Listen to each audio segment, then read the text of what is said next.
What's up, everyone? Welcome back to the Gas Powered Bike page. If this is your first time catching us, welcome to my Gas Powered Bike page.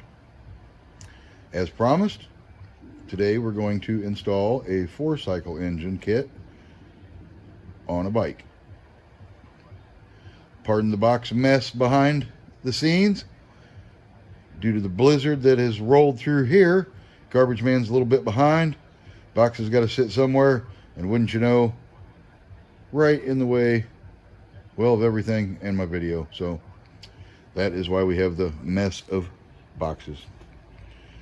Okay, in our first step, and the very most important step of building a motorized bike, is, you would think it'd be tools, but it is a episode of Rawhide playing in the background. That's definitely important while you're building your motorized bike. All right, just kidding. But I do have an episode of Rawhide playing in the background. All right, as we'll take it from the top, I personally start with the pedal cranks. I wish that bike kit distributors, no matter who it is, would explain more on their description of a few things you may need. I have learned them throughout the years myself, but if you're new to this and you're sitting at home and you're waiting for your kit to get there and you got your bike, a lot of times you have to buy a little extra adapters and things to make it fit correctly, or fit at all for that matter. As I demonstrated before, but I will show again, they show you the crank kit and all your stuff. So you think to yourself, okay, I get the kit, all I gotta do is pull the pedal cranks out, replace them with these, because these are way wider, so they clear the engine, because obviously the engine is way wider than a 2-stripe. But what they fail to tell everyone is if you do not have a certain style of crank on your bike, which would be the 3-piece, if your bike already has a 3-piece crank, these should work properly. But if you're going with a bike that has a 1-piece crank, much like this Kent Seachange right here, this obviously does not fit in there. It's way too big. Well, the part is way too small, but the hole is way too big, and you have no way to install your cranks. So to cure that, and they should mention that way you could order that part too at the same time, instead of being disappointed that when your kit arrives and you get there and you get all your parts laid out, much like here, and that's when you find out, so you're another 7 days behind because you got to stop and order and find out even where to get this piece. But you have to put in the adapter. This is the adapter that you'll need to install your 3-piece cranks on your cruiser bike or any other bike that has the American style, which I've heard it referred to. I don't know any other technical terms for it. Crankshaft, 1-piece for your bike, because the bearings are smaller. Obviously, they need somewhere to screw into to tighten them up. A regular 3-piece ones, you unscrew those, put your new ones on. Oh, unscrew the ones that were on your bike, put your new kit together, screw them in there, tighten it up, adjust it, whatever it is you got to do to make them spin properly. But being that bike does not have that, you have to get the adapter, which has the threads in it and replaces the bearing races that are in your bike already. So that is where we're going to start. I like to start there first. I find that this piece not annoying to assemble, but you're going to get grease all over your fingers. So let's get the grease work done first. Then we'll move on to installing the engine plate and the engine and positioning everything else.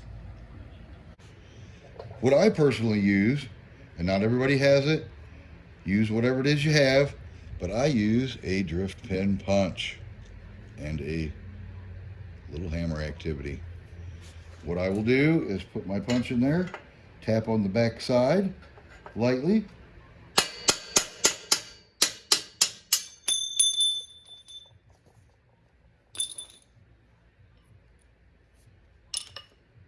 and tap out your bearing race for the old style cranks. Now I'll go to the other side and repeat, and then we'll get installing our adapter. After taking your adapter apart, one side taps in this way. The screws come in from the back side. I choose that. It doesn't really matter which way you install it. I choose that method in case I ever have to tighten it up. I don't have to remove the whole sprocket to tighten up the 3 bolts that hold that tight. You can just tap it in with a hammer all the way until it's flush with the frame. I personally suggest using a piece of wood to put on there. Not everybody has a socket that big laying around the house unless you're working on big equipment. I do, so I'm going to show you the old school method. That way you hit the wood and you beat up the wood and you don't mangle the edge of your adapter race there. My next little thing I do, it doesn't line it up 100%, but it does give you an idea. Instead of you being on your knees, hands and knees, I put a piece of wire through there, so when I come through the other side,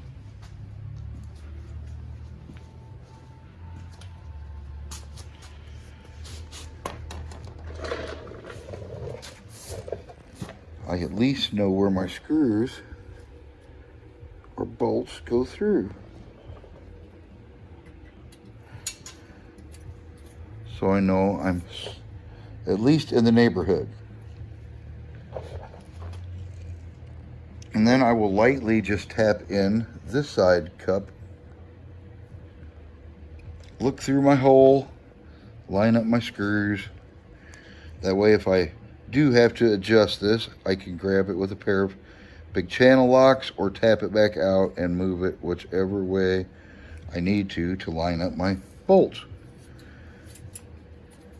And then I pull that out. I 100% suggest, being these are fine thread bolts, let me get that in focus there, to not immediately put the wrench on there and start turning it. Another thing they always fail to tell you, and some people have them, some people don't, but you will need a set of hex head wrenches, be it a socket or just the wrenches itself. But you want them to screw in finger tight, 2 or 3 turns, much like that, before you put the wrench on there. If you have to wrench them in, you either have to repair a thread or you don't have it 100% straight yet, and you could take the chance on stripping out not only the screw, but the back side of your bearing cup where the threads are at. So let me tighten this bad fella in there, and then we should be ready to install our crankshafts after a little bit of assembly. One extra little hint I would like to share for those who've never done anything like this before and you're new to all this. You don't have to tap this side in. You can use the screws or bolts to pull it in, but you have to do it evenly. So when you screw that one in and she starts getting a little tight, move on to your next one. That way it pulls it in flat and even. And if you tighten one screw up, it's going to kick it and try to pull it in that way, and that could damage your product. So take the time to just go around. That one's starting to get a little tougher, so I will move on to the top one. And you'll notice what I'm talking about, because each time you move on, the next one you move on to is a little bit freer because it's sucking it in, and now it's trying to get straight, so that screw or bolt is a little easier to turn until it starts pulling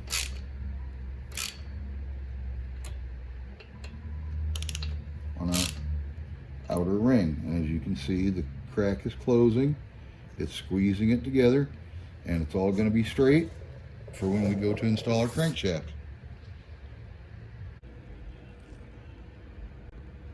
one quick view of what your end result should be. It is tight, flush against the tube for your crankshafts. It is real important that you work your way around and pull it in straight. The bolts in this are not massive sized bolts, so they won't take a lot of twisting. It is real easy to break them off, and if you do that, you're kind of dead in the water, unless you have a metric tap and die set laying around, which a lot of people don't have. So I just want you to exercise caution, use a little common sense when putting those together, because there's nothing worse than doing a project, breaking some stuff, and having to stop your project again. And as before, this one is in fully seated. The 3 screws are tight.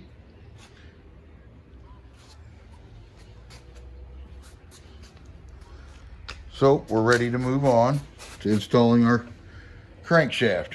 Right after a little assembly of the crankshaft gear to the shaft itself, lubing the bearings with some grease, and installing it, assembling it, whatever you'd like to refer to it as. So let's move on to a little assembly of the crankshaft.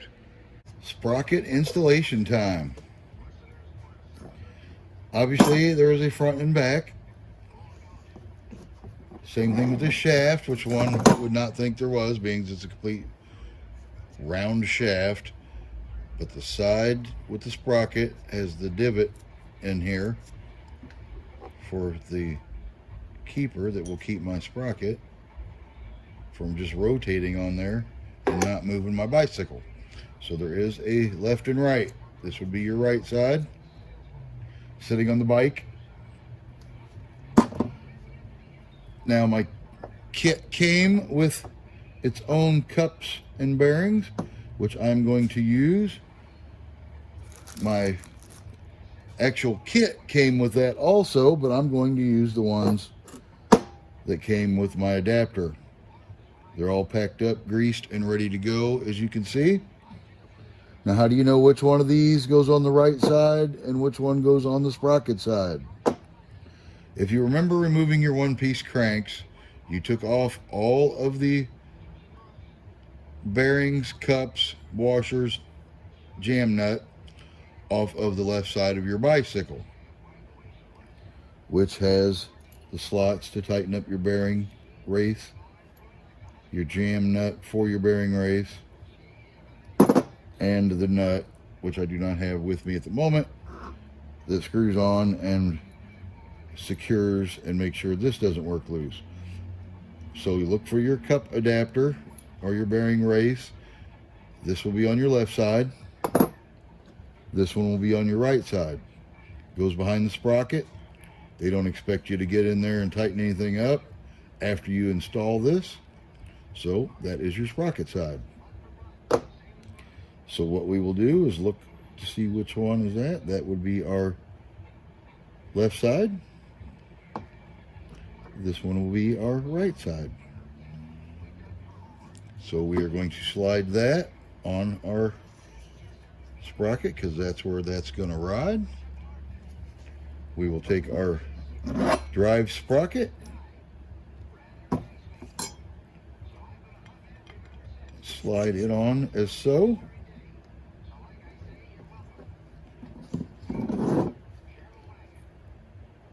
Take our nut off of this and my washer that just stuck on me. This will come up through the bottom, flat side to flat side. It does have a flat side on it if you rotate it.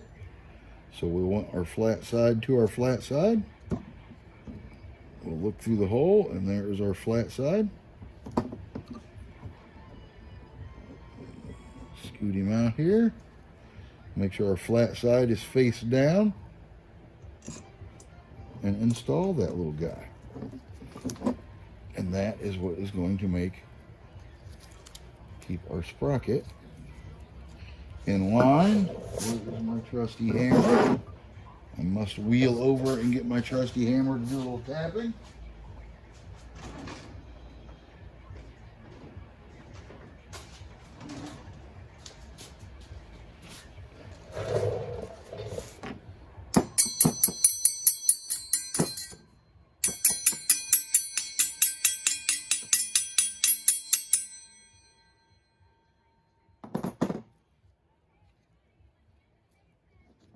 must not have it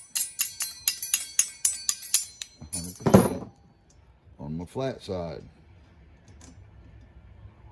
Okay, I do now. I know it is. I can feel it.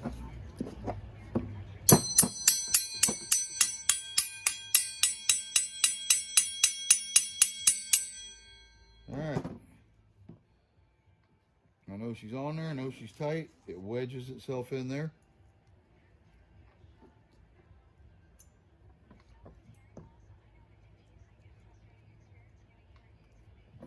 Tighten up that nut, and we are ready to install our main shaft for our crank pedals. Here's where we should be now. You slide your axle and your nut, which is your bearing race. Screw it into the side cup or adapter, whichever you'd like to refer to it. And we're good to go on this side. Now we're going to go on the other side and install our cap bearing on that side. Roll my body around over there, and let's get that side put together. Just like the other side, we're going to take our bearing race, slide it on our axle, and screw it right into there. It's fine threaded, so you have to be absolutely perfect lining up the threads. Do not force it. If it does not go smoothly, find out why. Okay. And there we have it. I will get my wrench, tighten that up.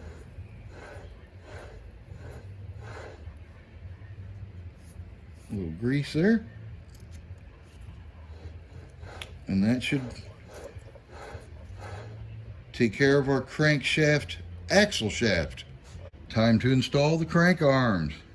If you're wondering what side goes on what, at least this particular kit has the right and left stamped on it. So we will slide that on. I personally take my piece of wood and my hammer. Not that the nut won't pull it on, but I give it a little tap to make sure it's seated on there properly. We'll take our nut, and being it's a little recessed in there and hard to get with your fingertips, I'll put it in my socket.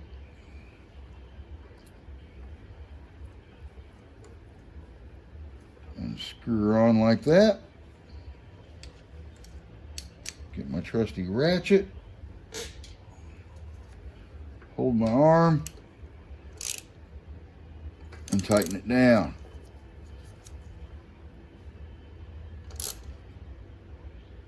Make sure it is good and tight. As a matter of fact, I'm going to lose that extension. Means that socket's long enough, and I can get a little better torque on it without it being so long.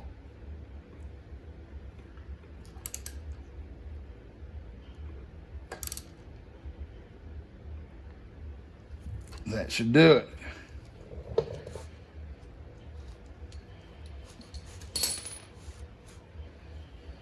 Install our pedal.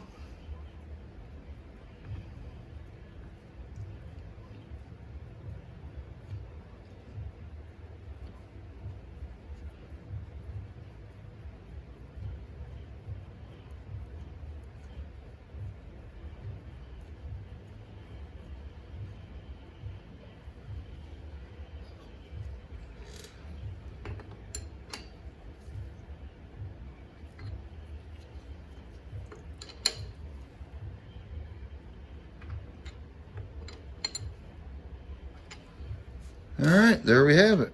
Right side's done.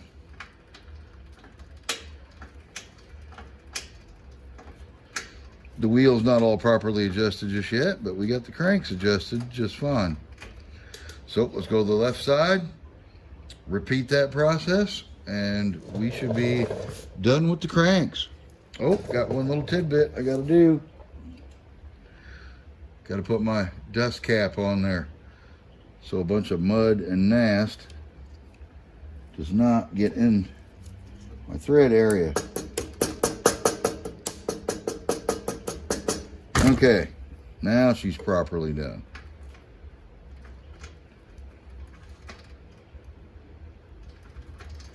Voila.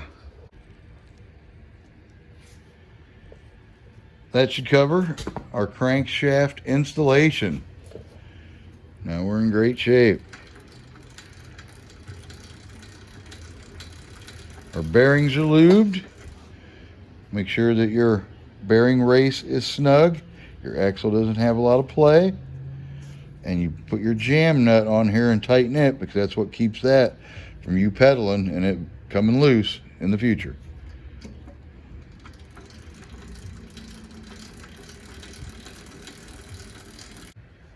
So now we got our plate put together, and unfortunately I must report this is where things go south. In the store you can kind of go in and measure and see if you can get at least a close idea if your particular engine kit is going to fit. Unfortunately, when you get them direct, all you have is a picture to go from. This is the new style 2022 Seachange Kent bicycle. So I based it off of, I have done some Schwinn's and Huffy's with the 4 strokes back in the day, and the V design worked just fine. This one may have a different radius because they do change styles every couple of years on you. Now everybody's doing the fatter tubes, and back in the day when you had the small tubes, everything fit like a glove. So now you got to buy adapters and etc., etc. We're not going to get into that, but today is a dark moment because our 4-cylinder engine kit slash just engine, no matter how much I shrink the plate, which I've already done, I just spared you guys that for the video, does not fit, will not clear.